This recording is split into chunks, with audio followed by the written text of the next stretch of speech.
차는 시내를 거쳐 바로 강부 강변도로로 접어들었다.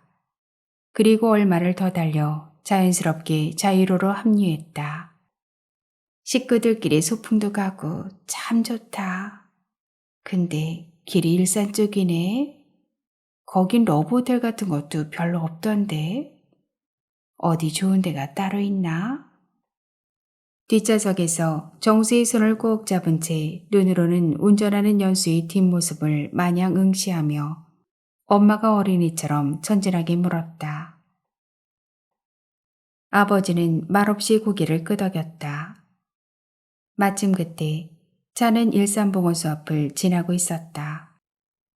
그러자 아버지는 앞으로 자신이 일하게 될 보건소를 바라보며 아내를 향해 속갯말로 중얼거렸다. 잘 봐도 당신 죽고 웬 호래비 하나가 저기 있을 거야. 꽁지 빠진 닭처럼 늙고 초라한 호래비 보건소장 말이야. 그러나 엄마는 아버지의 속갯말을 들었는지 못 들었는지 벌써부터 지친 얼굴이다.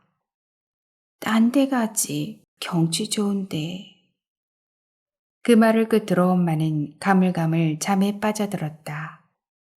정수는 그런 엄마를 한사코 외면한 채 굳은 얼굴로 창밖만 바라보았다. 잠시 후 엄마는 연수가 차를 멈추는 소리에 깜짝 놀라 잠에서 깨어났다. 다 왔어요.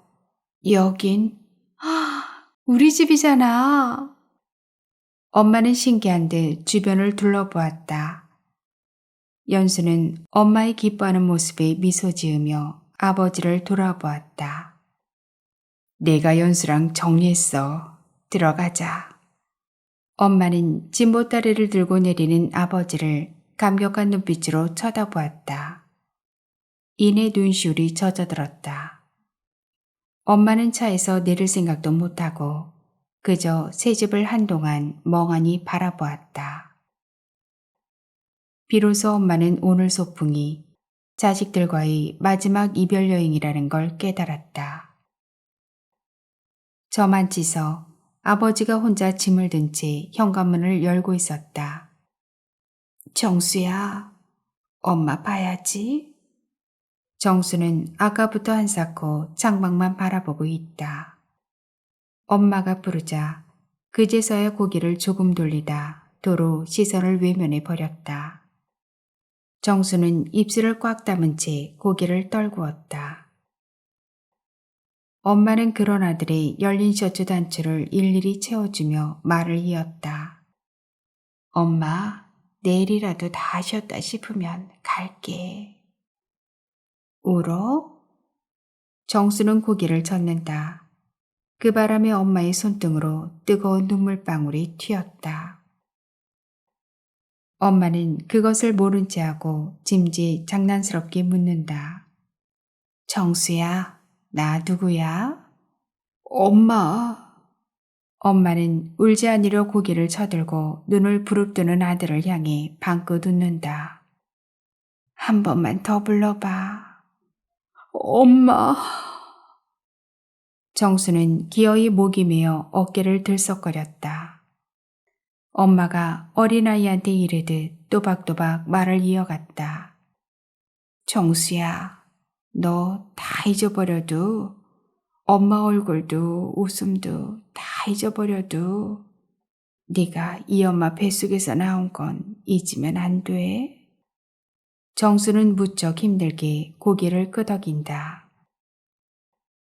엄마는 같이 고개를 끄덕이며 아들의 머리를 천천히 쓰다듬었다.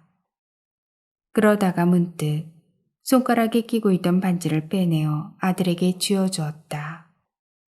이거 나중에 네 마누라 줘. 엄마는 정수가 그 반지를 받지 않고 자꾸 고개만 젓자 마침내 주르륵 눈물을 흘렸다. 잊어먹을까봐 그래. 아무리 뒤져봐도 엄마가 이것밖에 줄 게 없다. 미안해.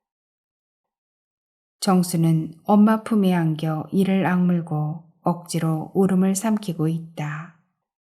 그렇게 한동안 아들을 끌어안고 있던 엄마는 이윽고 정수를 몸에서 떼어내며 창밖으로 고개를 돌렸다. 잠깐 내려봐. 누나랑 할 얘기가 있어. 정수가 차에서 내렸다.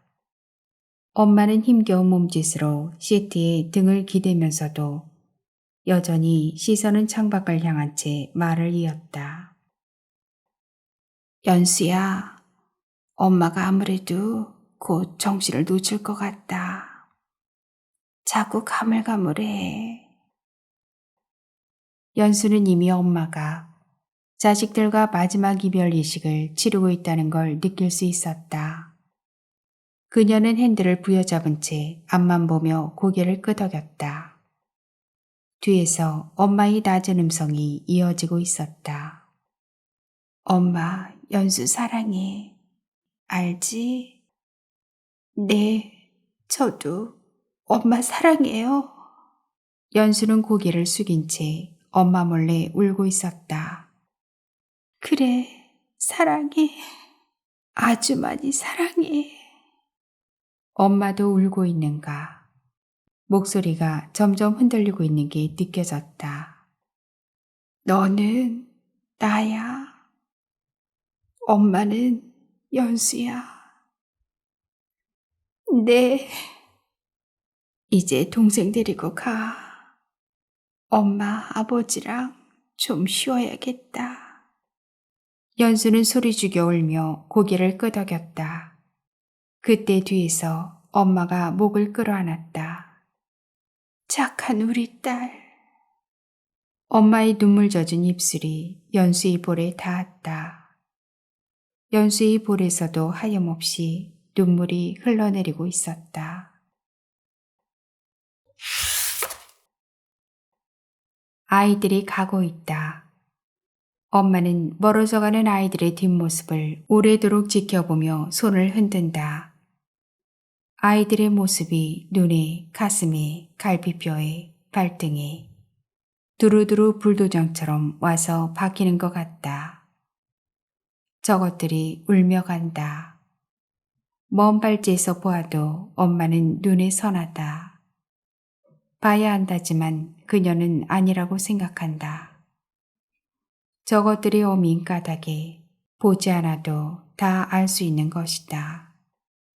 그녀는 선채 질근 입술을 물었다.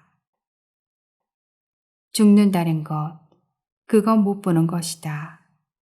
보고 싶어도 평생 못 보는 것, 만지고 싶은데 못 만지는 것, 목소리도 들을 수 없는 것. 그것이 바로 죽음이라는 이름의 지독한 이별인 것이다. 엄마는 석상처럼 선 채 점점이 멀어져가는 연수의 차를 끝까지 바라보고 있었다. 아버지는 엄마의 어깨를 감싸고 안으로 들어갔다. 엄마는 잘 꾸며진 집안을 보고 몹시 감탄했다. 옷장이며 응접 세트, 식탁, 침대까지 모두 눈에 마득해 보였다. 커튼, 액자, 벽시계도 모두 자기 취향에 꼭 맞았다. 참 좋다. 언제 이걸 다? 마음이 들어? 그냥 대충 했는데. 엄마는 남편의 이러한 배려가 고마우면서도 한편으론 못내 아쉬운 느낌도 들었다.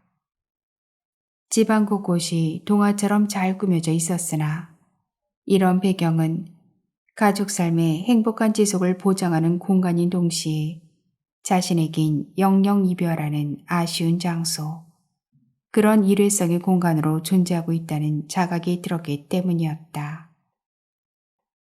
엄마는 차로 여기까지 오는데도 힘들었던지 피곤한 기색이 역력했다. 아버지는 엄마를 침대에 눕혔다. 이내 엄마는 깊은 잠에 빠져들었다. 겨울낮은 노루꼬리처럼 짧았다. 엄마는 깊은 잠에 빠져있느라 그토록 소망하던 석양 무렵의 호수도 보지 못했다. 아버지는 오히려 다행이지 싶은 생각이 들었다. 노을 지는 광경이 아내에게 무슨 별난 감흥을 줄 수 있겠는가.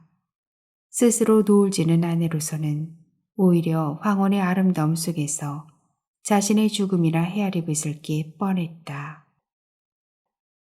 아내가 잠들어 있는 동안 아버지는 혼자 이른 만찬을 준비하느라 부산을 떨었다.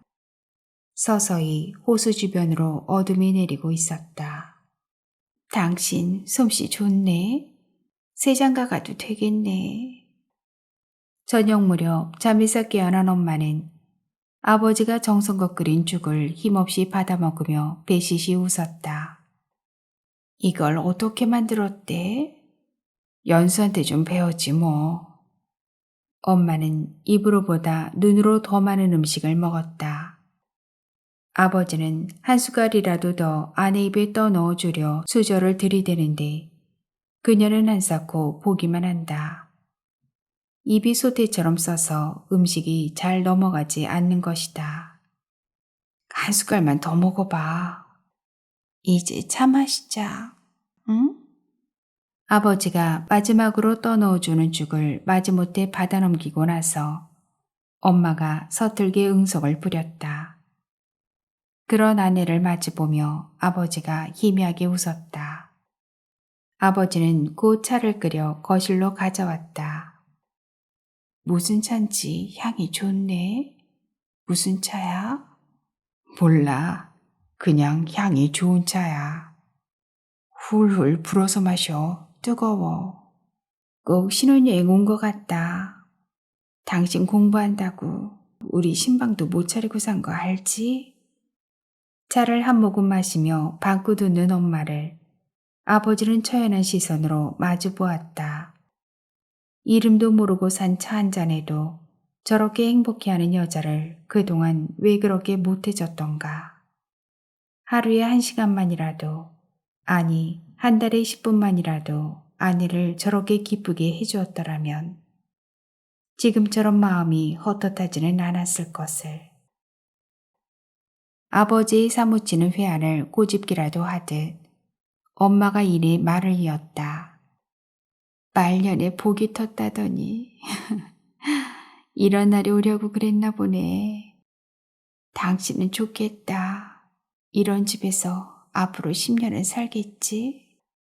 아버지는 짐짓 아내의 말을 묵살하며 입을 열었다. 씻을래? 힘들어.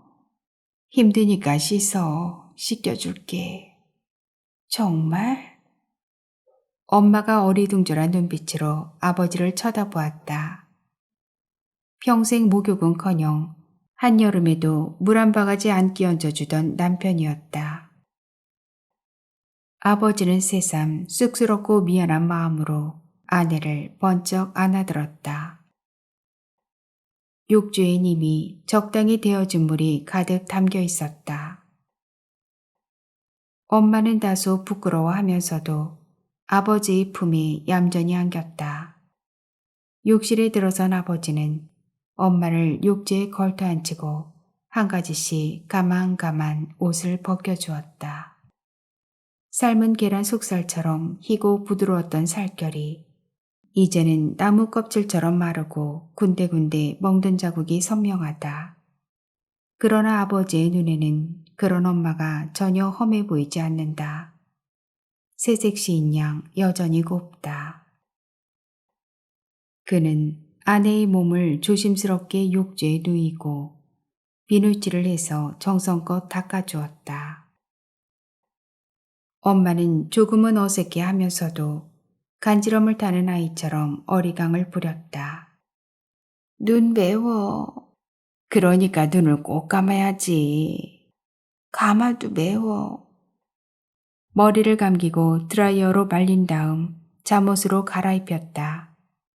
그렇게 하고 나니 발그레한 홍조를 띤 엄마의 얼굴이 소녀처럼 해맑다. 아버지는 수건으로 얼굴에 남은 물기를 마저 닦아주고 나서 그 모습을 찬찬히 살펴보았다. 이쁘다 우리 마누라. 그 말을 들은 엄마가 갓 시집온 색시처럼 수줍게 웃었다. 이제 저 웃음을 언제 다시 볼 수 있을까? 1000년 뒤 내 생의 어느 이름 모를 마을에서 아니면 낯선 어느 길모퉁이에서 그런 데서나마 볼 수 있을까? 곱다. 그 웃음. 슬프도록 곱다. 얼마 후 부부는 나란히 침대에 누웠다. 텔레비전이라도 하나 갖다 놓을 걸 그랬나 봐. 심심하네. 멀뚱하게 누워있던 아버지가 먼저 입을 열었다. 아버지는 공연히 눈들 곳을 몰라 하고 있었다. 아닌 게 아니라 부부가 이런 시간을 가져보기는 생전 처음이라 조금은 낯설고 멋쩍은 것이다. 이윽고 골똘히 무슨 생각에 잠겨있던 엄마가 입을 열었다. 여보, 나 소원 있어. 나 무덤 만들어줘.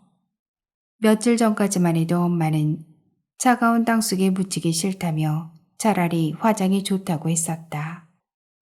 그땐 왜 쓸데없는 소리를 하냐며 버럭 화를 냈었는데 아버지는 지금 그럴 배짱도 없다. 언젠 답답해서 싫다고 화장해달라며. 우리 엄마 화장하니까 별로더라. 남한강에 뿌렸는데 하도 오래되니까 여기다 뿌렸는지 저기다 뿌렸는지 도통 기억이 없고 여기 가서 울다 저기 가서 울다 꼭 미친 사람처럼. 당신하고 애들은 그러지 말라고. 아버지는 잠자코 앞만 보며 나지막이 한숨을 몰아쉬었다. 그 곁에서 잠시 할 말을 잃은 듯 손가락을 물어두고 있던 엄마가 조심스럽게 물어왔다. 당신은 나 없어도 괜찮지? 아버지는 말없이 아내 얼굴만 돌아보았다. 엄마가 그 눈길을 외면하며 지나가는 말처럼 다시 이었다. 잔소리 하라고 좋지 뭐. 나 보고 싶을 거는 같대? 아버지는 엄마를 더 이상 마주보지 못하고 고개만 끄덕여 주었다. 엄마가 또 묻는다. 언제? 어느 때? 다 언제? 아침에 출근하려고 넥타이 맬 때, 또 맛없는 된장국 먹을 때, 또 된장국 맛있을 때, 또 된장국 맛있을 때, 또 묻는 아내도 대답하는 남편도 점차 목소리가 잦아들고 있었다. 아버지는 엄마를 보지 않은 채 마음속에 빗장처럼 걸려있던 말들을 하나씩 하나씩 뱉어냈다. 술 먹을 때, 술 깰 때, 잠자리 볼 때, 잔소리 듣고 싶을 때, 어머니 망령 부릴 때, 연수 시집 갈 때, 정수 대학 갈 때, 그놈 졸업할 때, 설날 지짐이 붙일 때, 추석날 송편 빚을 때, 아플 때, 외로울 때. 아버지의 고백이 이어지는 동안 엄마는 물기를 가득 머금은 눈으로 괜한 손톱을 물어뜯으며 주위를 두리번거렸다. 엄마도 차마 아버지 얼굴을 마주보지 못할 만큼 감정의 진폭이 커지고 있었다. 당신 빨리 와. 나 심심하지 않게. 기어이 엄마의 눈에서 눈물이 흐른다. 아버지는 엄마를 와라 껴안았다. 아내를 안은 채 꺽꺽 울음을 토해냈다. 그러자 엄마가 젖은 눈을 들어 수줍게 웃으며 아버지를 바라보았다. 여보, 나 이쁘면 뽀뽀 한번 해주라. 아버지는 엄마의 얼굴을 두 손으로 감싸지고 길고 오랜 영혼의 입맞춤을 나눴다. 이니야, 너 정말 고마웠다. 침실 가득 눈부신 햇살이 밀려들었다. 아침이었다. 햇살은 마치 무슨 축복인 양 쏟아져 들어와 잠든 엄마의 하얀 얼굴을 비춰주고 있었다. 아버지는 잠에서 깨자마자 조용히 엄마를 불러보았다. 여보? 아내는 그 이빨에 안긴 채 미동도 없이 잠들어 있었다. 그는 깊은 잠에 빠진 아내를 돌아보지 않은 채 다시 한번 조용히 불렀다. 여보. 아내를 안고 있는 오른쪽 팔에서는 이미 온기가 느껴지지 않는다. 그는 벌떡 몸을 일으켰다. 이니야! 아버지는 오열하며 엄마의 이름을 불렀다. 주체할 수 없는 눈물이 계속 그 이불을 타고 흘러내렸다. 아버지는 서서히 몸을 굽혀 식어버린 아내의 몸을 부서져라 껴안아 주었다. 그녀의 입술에 입 맞추며 그렇게 언제까지 끌어안고 있었다. 어느 결의 고인 슬픔인지 깊이 잠든 엄마의 눈에도 차디찬 물기가 서려 있었다. 소설은 여기서 끝이 납니다. 이 작품은 노희경 작가님이 암투병을 하던 그의 어머니를 저 세상으로 보낸 지 3년 만에 쓴 드라마 소설로 어머니께 바치는 절절한 사무국과도 같은 작품입니다.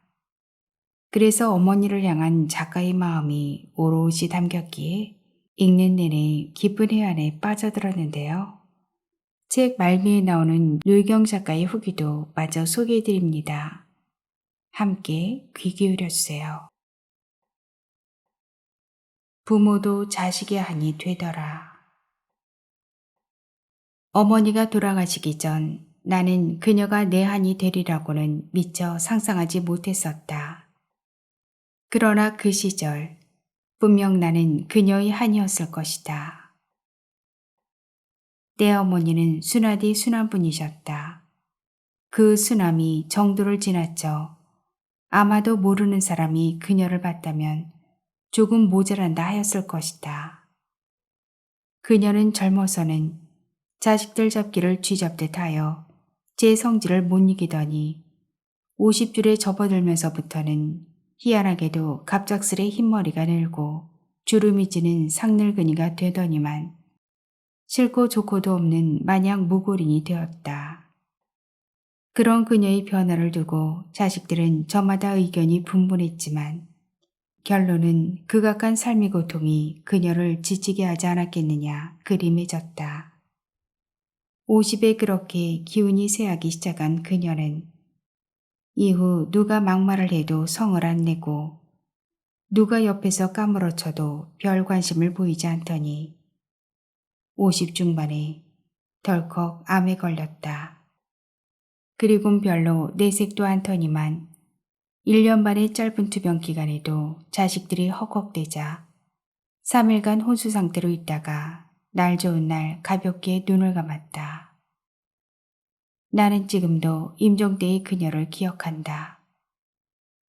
그녀는 편하게 웃지도 고통스럽게 부치지도 않고 아주 건조하게 돌아가셨다. 그녀가 저 세상으로 간 지 이제 5년. 우리의 이별은 아름답지도 않았고 슬프지도 않았다. 나는 그때 어머니의 장례를 치르며 오직 한 생각뿐이었다. 모든 이식이 어서 끝나고 잠이나 실컷 잤으면 그 생각뿐이었다. 나는 어머니를 사랑했다. 지금도 나는 어머니를 사랑한다. 죽은 자를 사랑하지 마라. 죽은 자 맘 아파 이승문떡 못 넘을라. 내가 매일 어머니를 부여잡고 놓지 않는다는 걸 알고 한 스님이 내게 그런 식으로 충고하셨다. 그 충고에 나는 옳다거니 싶었다. 그래, 가지 마라. 어머니 저승에 가지 마라. 넋이라도 이승에 남아 나랑 먹고 놀자. 나랑 먹고 놀자. 누구는 내 말이 안 된다 할 것이다. 제 어미 죽는 날 그리 잠만 밝혔다며 사랑한다는 건 뭐고 저승까지 가지 말라니 그건 또 무슨 말인가? 그렇다. 이건 분명 말이 아니다. 그러나 나는 정말 그랬다. 나는 술도 안 마시면서 곧잘 했던 말을 또 하고 했던 말을 또 하는 못된 버릇이 있다. 어머니가 돌아가시고 난 다음 그 버릇은 더욱 중증이 되었다. 내 지기들은 모두 10번씩 들은 말을 나는 지금 또 하려 한다. 어머니 돌아가시기 한 열흘 남짓 전의 일이다. 그날은 토요일이었다. 그날 나는 일찍 퇴근해 어머니와 아버지 그리고 지금은 우리 집의 수양딸이 된 고아 친구 향이와 성남 문화회관에서 하는 공옥진 여사 공연을 보러 갔었다. 어머니 생전에 처음 하는 공연 구경이었고 내 생전에 어머니와 같이 본 처음이자 마지막 공연이었다. 우리는 그 공연을 참 즐겁게 봤다. 분수에 안 맞게 택시를 타고 분수에 안 맞게 공연 도중 걷는 부르유토끼 성금을 10,000원씩이나 내면서 분수에 안 맞게 호탕하게 웃어젖었다. 그때가 기억난다. 나는 그냥 웃는데 내 어머니 구경하는 모습이 가관이었다. 아이처럼 눈을 동그랗게 뜨고 남들 웃는 대목에선 괜스레 눈이 붉어지며 박수를 치는데 그 소리가 정말 우렁찼다.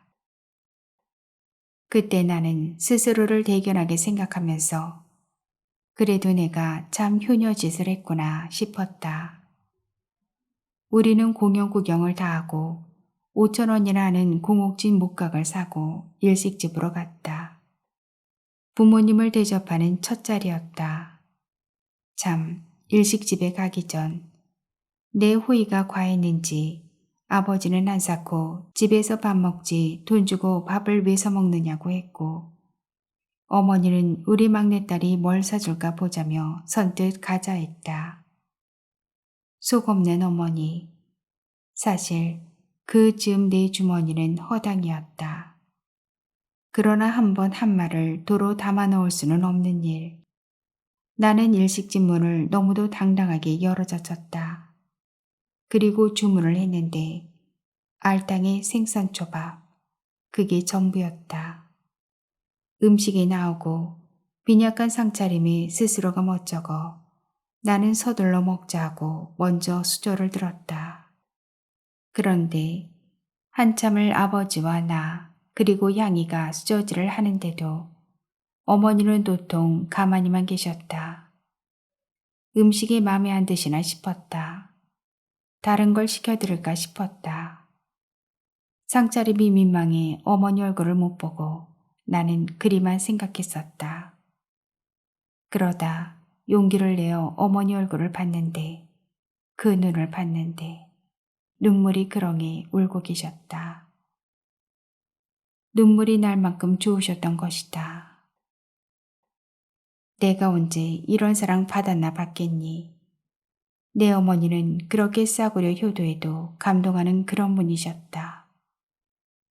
나는 지금도 그때 일을 두고두고 못 잊는다. 내 얼마나 그녀 알기를 소홀히 했던가. 참 묘하다. 살아서는 어머니가 그냥 어머니더니 그 이상은 아니더니 돌아가시고 나니 그녀가 내 인생의 전부였다는 생각이 든다. 그래도 그녀 없이 세상이 사라지니 참 묘하다.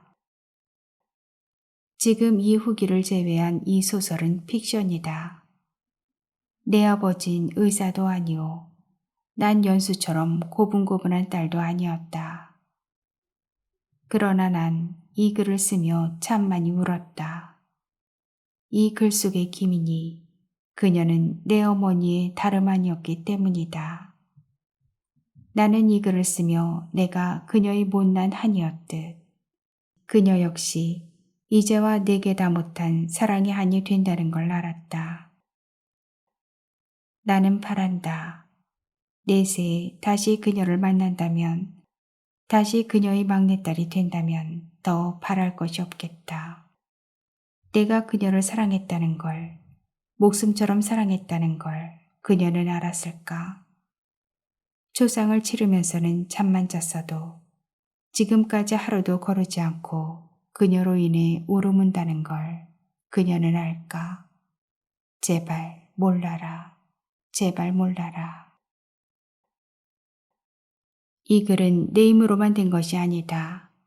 본래 드라마 극본이었던 나의 원작을 새로이 소설화 작업을 해준 사람이 있다.